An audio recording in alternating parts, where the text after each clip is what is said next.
Hermina, balik lagi di Hermina Podcast dengan narasumber Dr. Adlin, SPN, FIN. Nah, ada lagi nih dokter, ada pertanyaan dari sahabat Hermina tentang lutut. Nah, ini kan biasanya banyak banget nih ibu-ibu nyeri lutut datang ke poli.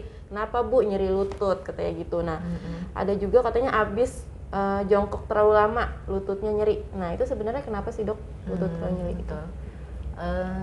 Biasanya kita akan melihat usia pasien juga, kemudian kita tanyakan bisa karena pasca trauma, bisa karena artritis faktor usia, bisa karena artritis pasca trauma, baik itu trauma pasca olahraga atau hanya trauma ringan karena aktivitas sehari-hari, atau bisa juga karena memang suatu kelainan genetik yang kita sebut artritis inflamasi.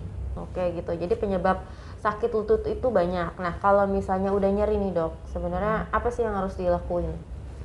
Ya betul dok, bila sudah kita lakukan pemeriksaan sampai didapatkan penyebabnya atau etiologinya, kita lakukan tata laksana seperti untuk artritis degeneratif.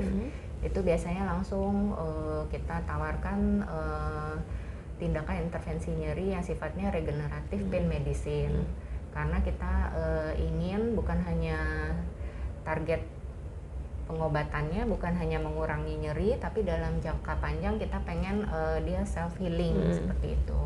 Kemudian untuk kasus artritis yang traumatik, biasanya bisa kita konsulkan juga untuk pembedahan, atau bisa juga sama kita lakukan regeneratif pain medicine tersebut. Namun untuk kasus artritis traumatik akut ini yang jelas waktu awal datang ke kita pasti kita lakukan seperti blok saraf untuk meredakan nyerinya sesegera mungkin.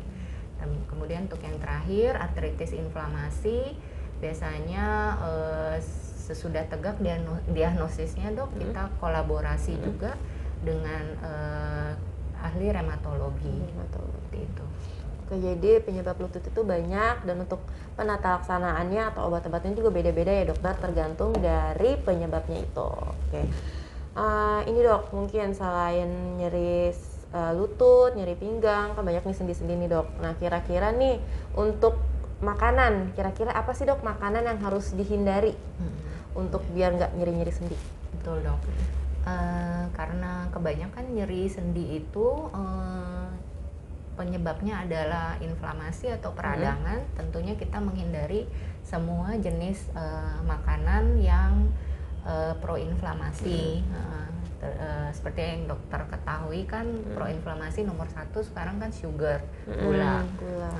Jadi memang yang harus dihindari itu semua makanan yang manis, kue basah, kue kering, kemudian sirup, kemudian juga kalau bisa semua intake gula, baik itu gula pasir, gula tebu, gula merah, gula jawa, itu semua dikurangin.